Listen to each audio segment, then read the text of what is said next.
The air in the decaying barn complex hung thick with the metallic tang of old rust and the faint, cloying sweetness of decay.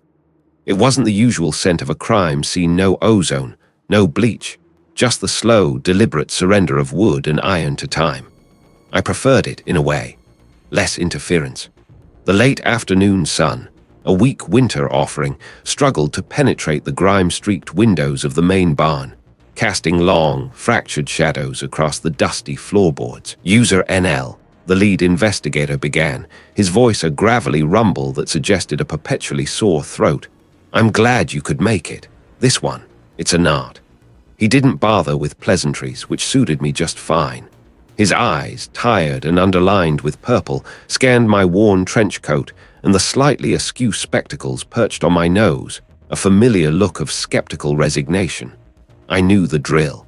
My reputation preceded me, a double-edged sword of brilliant eccentricity. An art implies a solution, I mused, pushing my spectacles higher. Just a matter of finding the right thread. He grunted, leading the way through a series of internal doors, each one sturdier than the last, until we reached what was clearly the heart of the complex. This wasn't just a barn, it was a fortress disguised as dereliction. The final door, heavy oak reinforced with steel, bore the scars of multiple locking mechanisms, a deadbolt, a chain, a bar across the frame. A digital keypad that looked far too modern for its surroundings. "This is it," the investigator said, stopping short of the threshold, allowing me to approach. Dr. Alistair Finch's study, or what was his study? I stepped closer, my fingers tracing the cool, smooth surface of the steel reinforcement. No scratches, no pry marks. The keypad's green light indicated it was still active, still armed. How was entry gained? That's the million-dollar question, UserNL, or rather the missing ancient artifact question. The housekeeper found him this morning, called it in immediately. He had a key to the outer doors, but this one, Finch, was meticulous. Obsessive, some might say. He always locked this door from the inside, manually through the deadbolt, and activated the digital lock. The housekeeper swears she heard him do it every night. The investigator rubbed a hand over his jaw, a muscle twitching. We had to get a locksmith in. The deadbolt was still engaged. The alarm system, fully functional, no breach reported. It's like he just vanished from a room that was sealed from the inside. The air inside the study was stale, heavy with the scent of old paper leather, and something else, a faint, metallic tang that wasn't rust. It was the smell of blood, carefully contained. The room itself was a collector's dream, a historian's sanctuary. Floor-to-ceiling bookshelves groaned under the weight of ancient tomes and meticulously catalogued artifacts. A large mahogany desk dominated the center, strewn with papers, maps, and what looked like fragments of pottery. And there, slumped over the desk, was Dr. Alistair Finch. His face was pale, slack, eyes staring blankly at a faded parchment. A single, dark stain bloomed on the back of his tweed jacket, just below the shoulder blade. "Looks like a swift, professional job," the investigator supplied. No signs of struggle, no defensive wounds. He was either taken completely by surprise or incapacitated before the attack. I circled the desk slowly, my steps light, careful not to disturb anything. My eyes moved from the heavy velvet curtains, drawn tight against the outside world, to the sturdy wooden floorboards, then up to the ornate, plaster-molded ceiling. There was a faint sheen on the floorboards near the far wall, a subtle difference in texture that might escape a less practiced eye. "The window," I murmured, pointing to a large leaded glass window set high in the wall, nearly at ceiling level. Was it checked? Sealed shut. Reinforced from the inside with iron bars. Even if it weren't, it's too high to reach without a ladder, and there's no way to open it from the outside without breaking the glass, which is intact. The investigator sounded exasperated. "We've checked every conceivable entry point, UserNL. The chimney flue is blocked. The air vents are too small for a child. There is no hidden passage. Nothing." My gaze settled on the desk again, on the dead historian. His spectacles, unlike mine, lay neatly beside a half-finished cup of tea, a thin film of dust already forming on the surface. Everything was orderly, almost unnaturally so for a man interrupted in the middle of his work, except for the letter opener. Finch kept it in a lark display case right behind his desk. Toughened glass, pressure-sensitive alarms. The case is empty. No shattered glass, no alarm trip. I walked over to the empty display case. The velvet lining of the pedestal was undisturbed. No dust, no fingerprints, no telltale scuffs. It was as if the scroll had simply dematerialized. My fingers brushed against the smooth, cold glass. It was larked, just as the investigator said. A small, almost invisible seam ran along the frame, where the glass panel met the wood. I leaned closer, my breath fogging the surface slightly. A microscopic scratch, almost imperceptible, ran along the inner edge of the seam, just above the larking mechanism. It was too small to be from forced entry, but it was there. Alistair Finch, a renowned historian and collector, found dead in his heavily secured study, larked from the inside, with no signs of forced entry, and a priceless ancient artifact, the Chronos scroll, simply vanished. I summarized, more to myself than to the investigator. The tension in the room was palpable, a silent hum of unanswered questions. This wasn't just a murder, it was a statement, an impassable act. The investigator threw his hands up in a gesture of defeat. Exactly. That's why you're here, UserNL, because for us, it's impassable. I ignored his weariness, my mind already sifting through the layers of information, the conflicting signals. An orderly death, yet a violent one. A sealed room, yet a missing object. A professional job, yet no trace of the professional. I looked back at Finch, slumped over his desk, forever frozen in his last moment. He had been looking at that faded parchment. It was a map, a series of ancient symbols. Not the Chronos scroll, but perhaps a key to it, or a key to something else entirely. My gaze drifted to the ceiling again, to the intricate plasterwork. One small section, directly above the desk, seemed to have a faint, almost imperceptible discoloration. Like a stain, but not quite, like something had been absorbed. Air in the decaying barn complex might smell of rust and decay, but in this room, something else lingered. Something meticulously planned, profoundly deceptive. The knot was tighter than the investigator knew, but I could already feel the first tentative thread. I stood there for another minute, the scent of old paper and something metallic, a faint, almost imperceptible tang clinging to the air.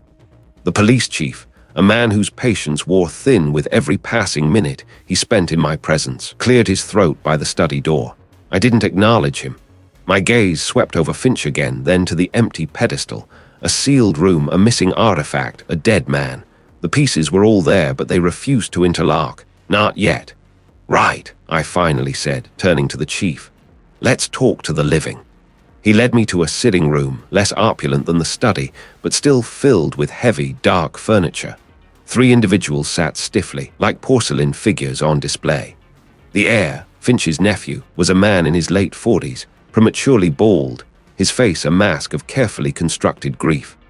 Beside him, the estranged niece, younger, perhaps 30, fidgeted with a silver locket, her eyes darting around the room, less sorrowful than resentful. Standing by the fireplace, ramrod straight, was the household manager, a man whose perfectly tailored suit seemed to absorb all light. I took the armchair opposite them, leaning forward slightly. My condolences, I began, my voice flat. I'm UserNL. I'm here to understand what happened. The heir cleared his throat, a theatrical gesture. It's an absolute tragedy, UserNL, my uncle, a man of such intellect, and to think the Chronos scroll, gone. He wrung his hands. He cherished that artifact above all else. Did he? I asked, meeting his gaze. More than his life, the heir flinched. Of course not, but it was his life's work. He dedicated decades to its study. And I, madam, I turned to the niece. She stopped fidgeting with her locket, her chin lifting slightly. I hadn't seen my uncle in years, she said, her voice brittle. Not since the last family falling out. He was a difficult man, obsessed with his collection, yes, but the scroll, I never quite understood his fascination. It was just an old piece of parchment to me, an old piece of parchment that's now worth millions. The heir interjected, a hint of bitterness in his tone. Or so he always claimed. Millions, yes, I mused, making a mental note. But what else? I looked at the household manager. I was present in the house, I presume. The manager's voice was smooth, devoid of emotion. Indeed, UserNL, I discovered. The scene. After repeated attempts to reach the professor for his morning tea, I used the master key to the study. It was locked from the inside, as always. Master key, a spare kept in the safe in the professor's bedroom for emergencies. I followed protocol precisely. He paused, his eyes unwavering. No one else had access to that key, to my knowledge. The professor was meticulous about security. Meticulous, yet the scroll is gone, I pointed out. And the professor is dead. Tell me, did anyone visit Finch recently? Anyone outside the usual circle? The manager hesitated, a flicker of something unreadable in his eyes. Professor Finch was a private man. His visitors were few, mostly academics. There was a gentleman, a Professor Thorne, who had an appointment yesterday afternoon. He left around 5 o'clock. Professor Thorne, I repeated. A rival academic, perhaps. The heir scoffed. Rival, he was practically obsessed with Finch's work, always trying to get his hands on the scroll, or at least a closer look. This was a thread worth pulling. I decided to speak to Professor Thorne next. Before I left, I asked the manager, did Professor Finch have any other properties? A place he might go to work on things away from the main house. The manager's expression remained neutral, but his gaze shifted for a fraction of a second towards the window, then back to me. There is an old, rather dilapidated property. A decaying barn complex on the outskirts of town. He inherited it years ago. He rarely went there, to my knowledge. It was mostly used for storage of less valuable items. Less valuable, the niece echoed, a dry laugh escaping her. He always said it was full of junk, but he was very particular about that junk, wouldn't let anyone near it. Interesting. Finch, meticulous about security here, yet storing junk in a decaying barn complex and being particular about it. Another inconsistency. I left them to their grief, or whatever it was they were feeling, and made my way to the address of Professor Thorne. He lived in a cluttered townhouse, books spilling from every surface. He was a gaunt man with wild, unkempt hair and eyes that burned with an almost manic intensity. Alistair, dead. Thorne repeated, running a hand through his hair. Impossible. We just had a most invigorating debate yesterday. About what, Professor? I asked, settling into a precarious stack of journals. The Chronos scroll, of course, he exclaimed, his voice rising. He was making claims, UserNL, claims that bordered on the absurd. He believed he was on the verge of proving its true provenance, its origin. Not just an ancient text, I see, but a key. He spoke of symbols, of alignments, of a hidden message within the text that would rewrite history itself. A key to what? Thorne leaned forward, his eyes wide. He wouldn't say explicitly. He was always so secretive. But he hinted at a location, a place where the scroll's true purpose would be revealed. He even mentioned he'd been spending time at that old decaying barn complex he owned, sifting through some of his grandfather's old papers, looking for a cipher, a missing piece of the puzzle. My mind raced. The manager said Finch rarely went there, that it was for less valuable items. The niece called it junk, but Thorne, a rival academic, knew Finch was actively researching there, looking for something specific related to the scroll. This wasn't just about monetary value. This was about something far deeper, far more dangerous. Finch hadn't just collected an artifact. He had been trying to unlock it, and someone had wanted that key bad enough to kill for it.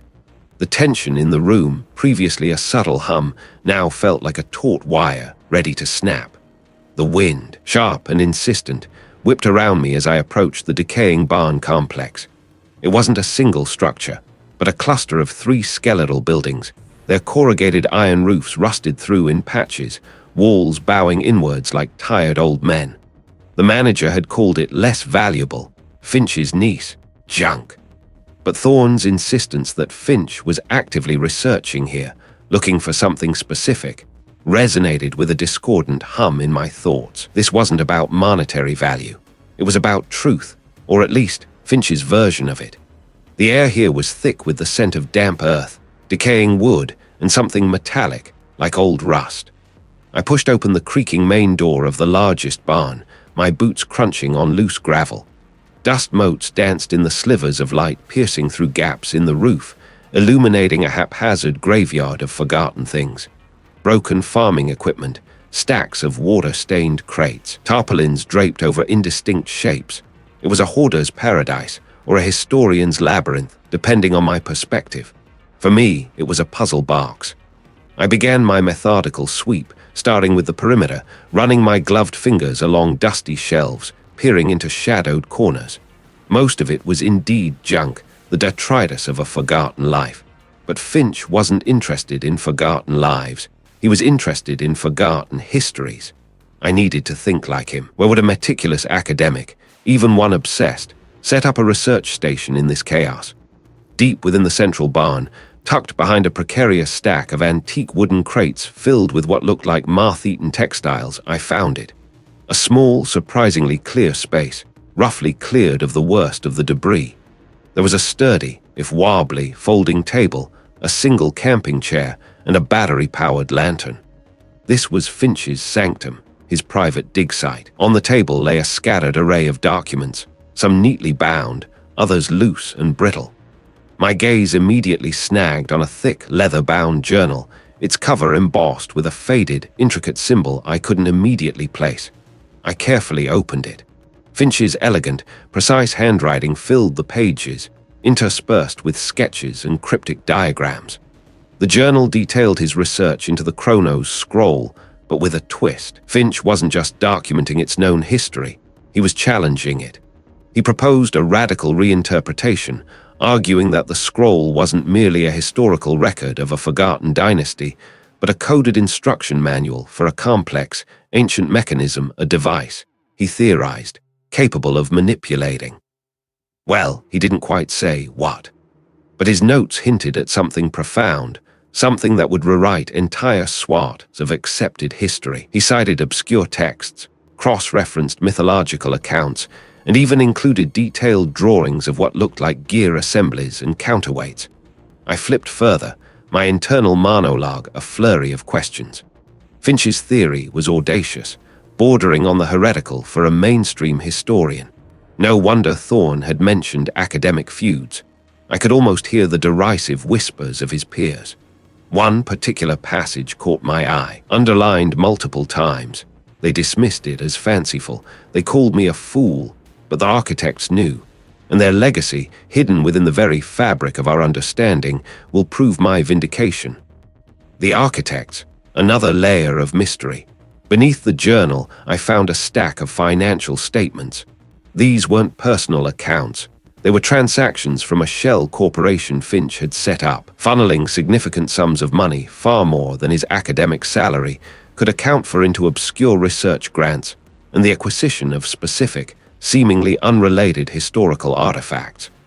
The dates on these statements were recent, within the last 2 years, indicating a sudden, intense investment in this controversial theory. One document, a loan agreement from an offshore entity, was particularly telling. Finch had leveraged a substantial portion of his personal estate, including his primary residence, against this research. He was all in, betting everything on his radical theory. But then I saw the final page of the financial stack, a notarized amendment to his will, dated just a month prior to his death.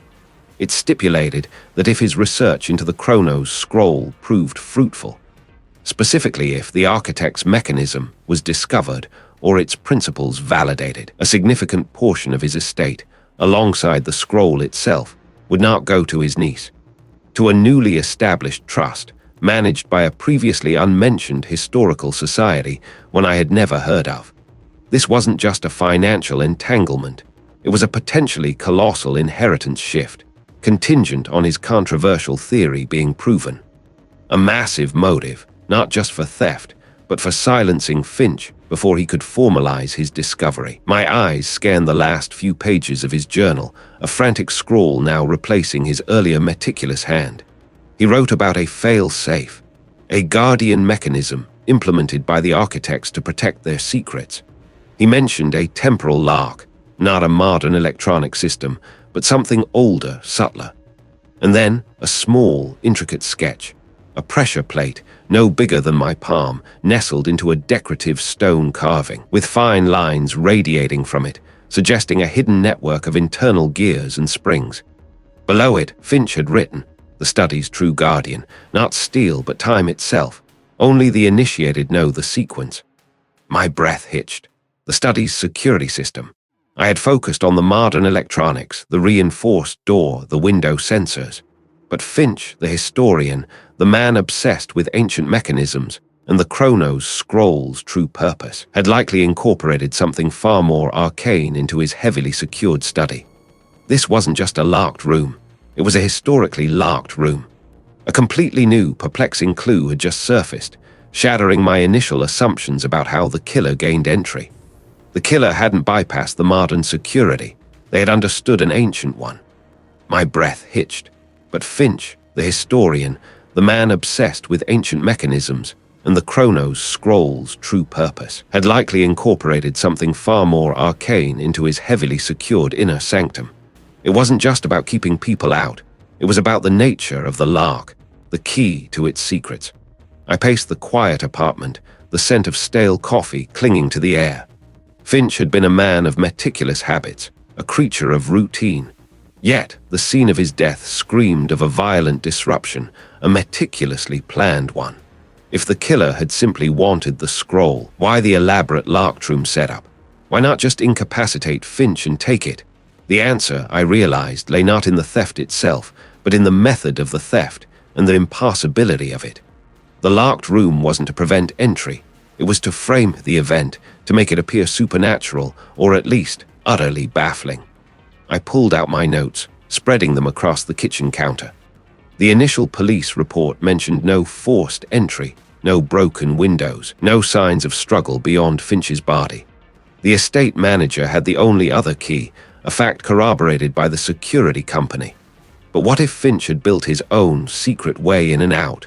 A passage, a hidden panel, something only he knew, or perhaps only a select few knew. A secret exit that, once used, resealed itself, leaving no trace. This wasn't just about a valuable artifact. It was about a deeply personal deception. My gaze fell on a detail I'd initially dismissed as mere eccentricity. A small, intricately carved wooden bird perched on Finch's desk, its head tilted as if listening. It was an antique, certainly, but it felt out of place amidst the high-tech gadgetry and ancient texts. I remembered a faint, almost imperceptible scratch on the wooden floorboard near the bird, barely visible under the heavy rug. At the time, I'd assumed it was from moving furniture. Now, it sparked a different thought. What if that bird or its pedestal was a trigger? A lever for something hidden? I closed my eyes, picturing the study again. The heavy oak paneling, the floor-to-ceiling bookshelves, the fireplace. Every surface was rich with history, a perfect canvas for concealment. Finch wouldn't use something obvious. He'd use something that looked like part of the decay, an extension of his collection. If there was a secret passage, the killer must have known about it, which meant the killer wasn't just after the scroll, but after Finch himself, or perhaps, to prevent Finch from revealing something. The academic rivalries, the whispers of Finch's controversial theories about the scroll's origins, they suddenly felt less like background noise and more like potential motives. Finch wasn't just a collector. He was a scholar who delved into the scroll's true purpose. What if he'd found something dangerous? Something that warranted not just theft, but absolute silence. I picked up the phone, calling the estate manager. His voice, usually clipped and formal, held a tremor of annoyance at my persistent questions. UserNL, I've told you everything. The man was a recluse, kept to himself. Nothing unusual.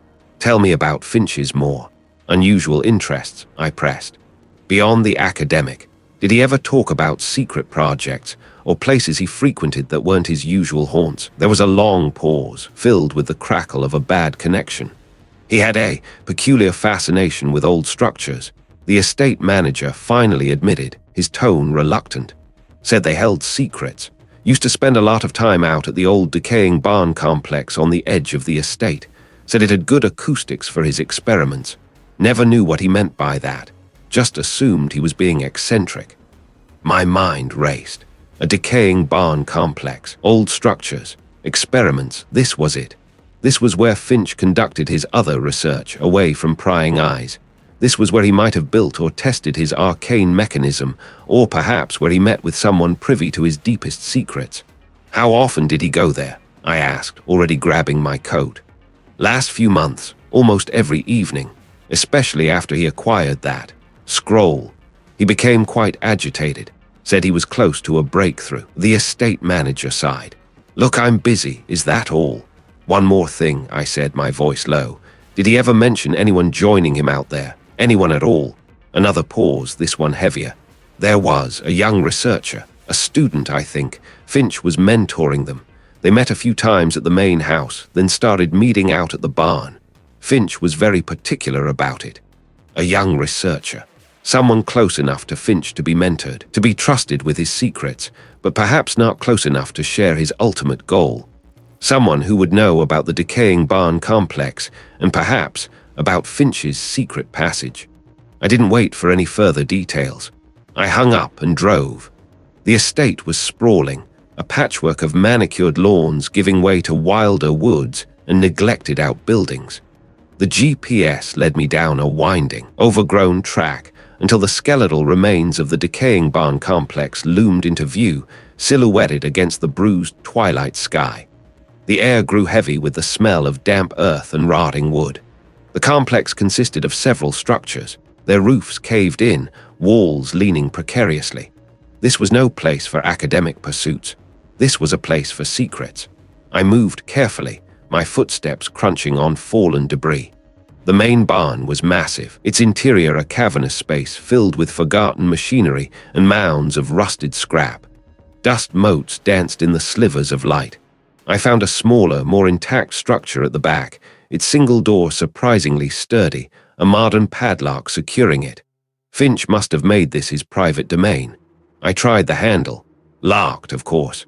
But this lock wasn't the impenetrable fortress of Finch's study.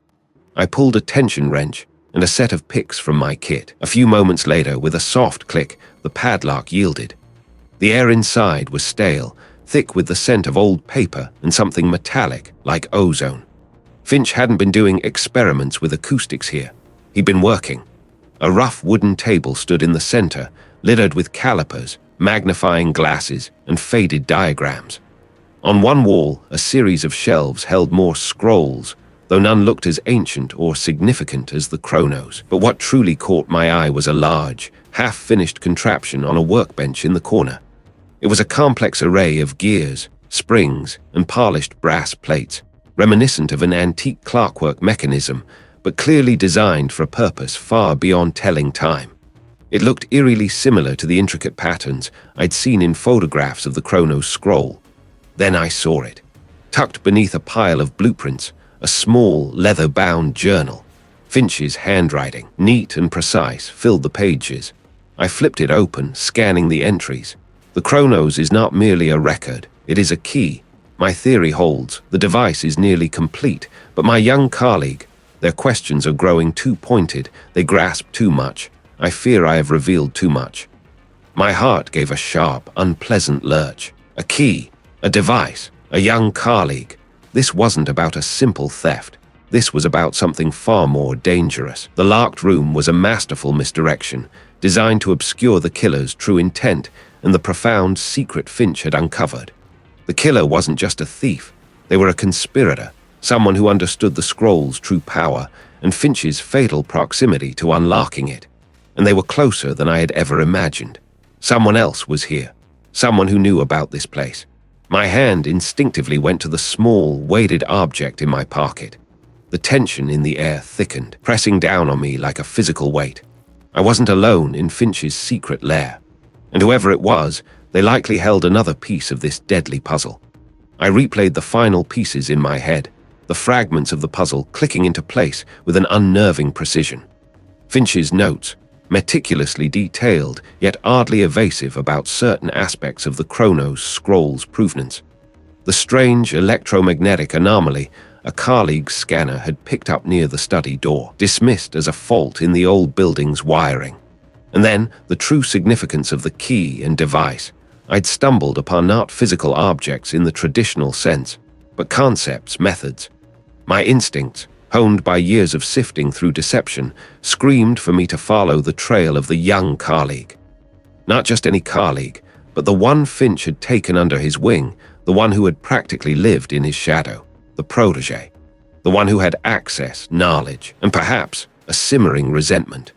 The coordinates I'd extracted from a coded entry in Finch's digital journal led me far from the polished halls of academia, down a winding dirt track that eventually dissolved into an overgrown path.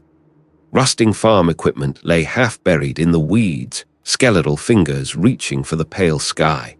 And then, through a gap in a collapsing wooden fence, I saw it, the decaying barn complex. It was a vast, sprawling ruin of weathered timber and corrugated iron, its massive doors hanging askew, groaning faintly in the breeze. Dust motes danced in the shafts of light that speared through gaps in the roof, illuminating a cavernous interior filled with the ghosts of forgotten harvests.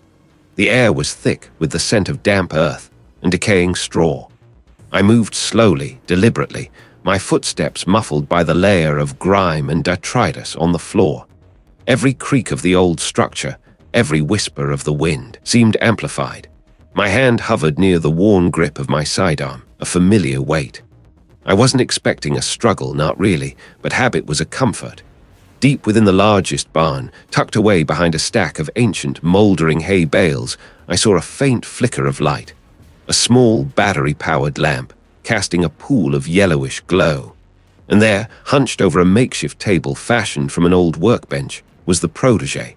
They weren't looking up. Their focus was absolute, their fingers tracing the delicate lines of an unrolled parchment. The Chronos scroll. It lay open before them, the ancient script stark against the aged material. The protégé flinched, a sharp, involuntary gasp escaping their lips. "How did you find me?"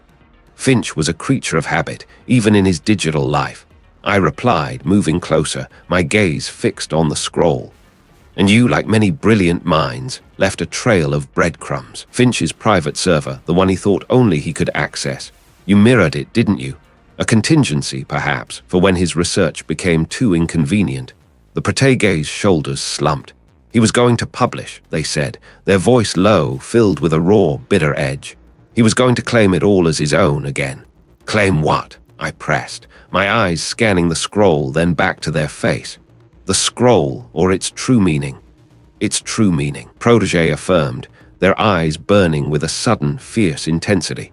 He presented himself as a scholar of integrity, but he was a thief. He stole my grandfather's work decades ago, suppressed his findings about the scroll's true purpose, twisted them to fit his own narrative, to elevate his own name. I nodded slowly, the pieces truly lacking now. The Chronos scroll isn't just a historical document, is it?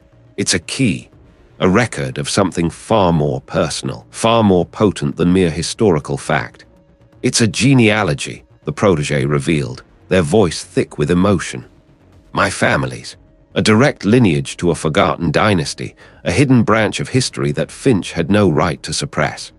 My grandfather dedicated his life to uncovering it, and Finch, his supposed mentor, stole his research, discredited him, left him to die in obscurity, his reputation ruined.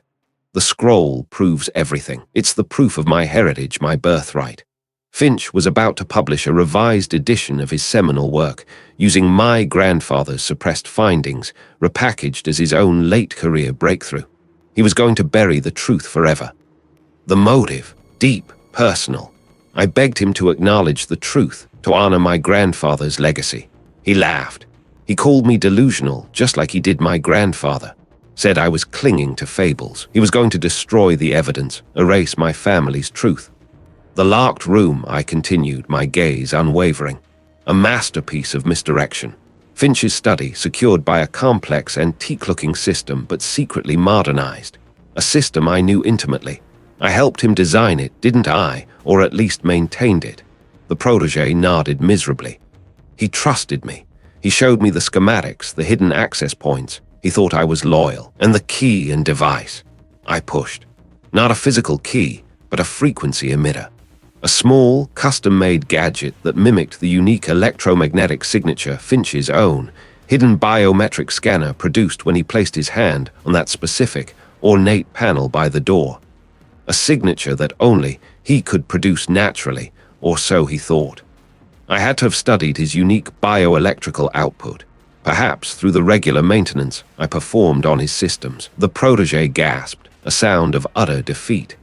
It was just a small circuit board, disguised as a historical replica of an ancient tuning fork. It emitted the exact frequency, the precise micro-vibration needed to fool the scanner, to disengage the hidden bolts without a trace. It was flawless. Their voice cracked. I only wanted to retrieve the scroll to protect my family's legacy. But he saw me. He lunged. I didn't mean to. I just wanted him to stop. He fell. I could see the frantic struggle, the historian, enraged, lunging at the protégé trying to steal his prized possession, his carefully constructed lie. The protégé, desperate to reclaim their family's honor, striking out. A single, fatal blow. The protégé stood trembling, the Chronos scroll still clutched in their hands, its ancient secrets now fully unveiled, but at a terrible cost. "It's over," I answered, my voice softer now, but firm. "The truth is out for my grandfather, and for Finch." They looked down at the scroll, then back at me, a profound weariness settling over their features. With a sigh that seemed to carry the weight of generations, they slowly, deliberately, laid the scroll back onto the workbench. Their hands, which had so carefully traced the ancient script moments before, now trembled uncontrollably. The air in the decaying barn complex was thick with the scent of old hay, damp earth, and something metallic, a faint tang that might have been rust or the residue of the intense confrontation that had just unfolded. The killer's hands, having so carefully traced the ancient script moments before, now rested on the workbench still. Their gaze, however, remained fixed on me, a profound weariness etched onto features that moments ago had held such fervent conviction. "I understand, don't I, UserNL?" Their voice was a low murmur, devoid of its previous intensity, almost conversational. The scroll, it called to me. Alistair, he didn't appreciate it. He collected it, yes, but he never truly understood its voice, its history. He kept it locked away, a mere trophy.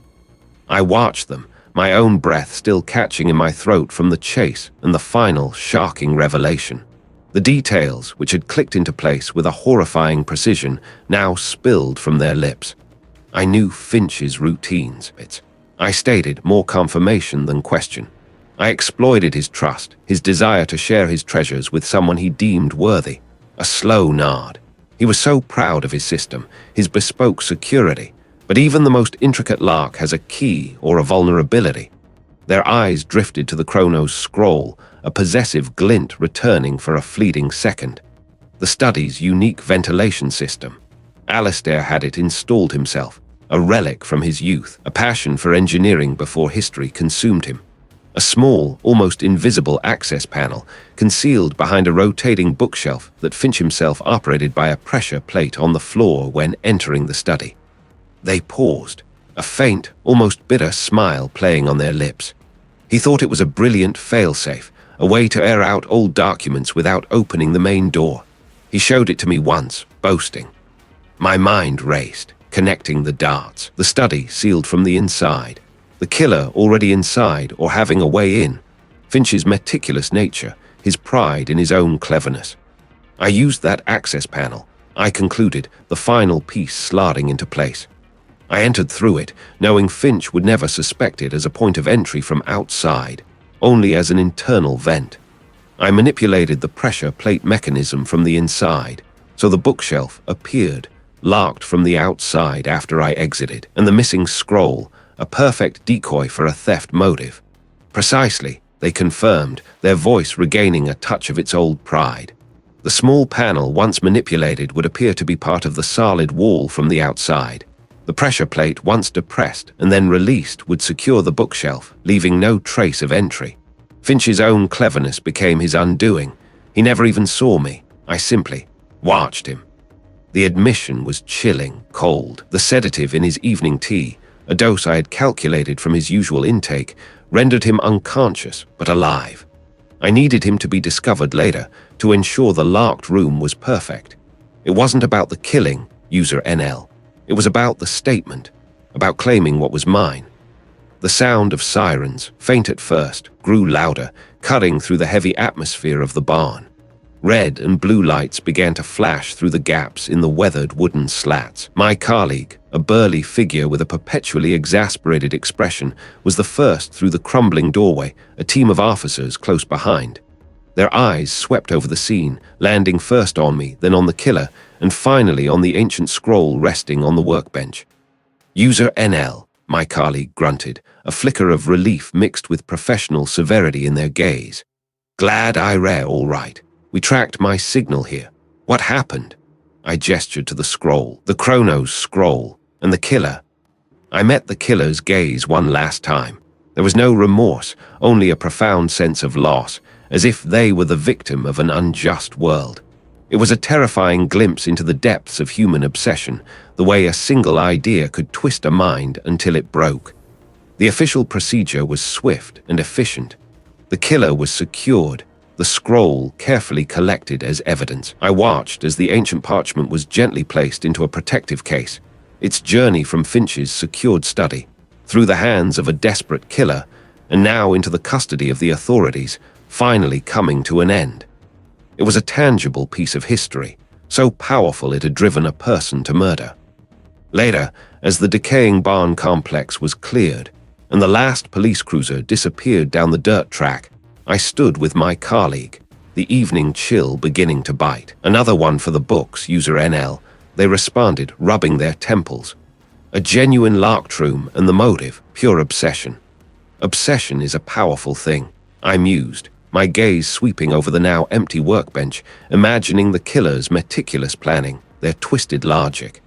It blinds people, makes them believe their actions are justified, even righteous.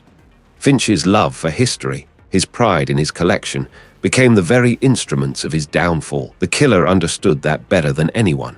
My colleague nodded. The Chronos scroll will be transferred to the National Archives for now. Far safer than any private collection, I think.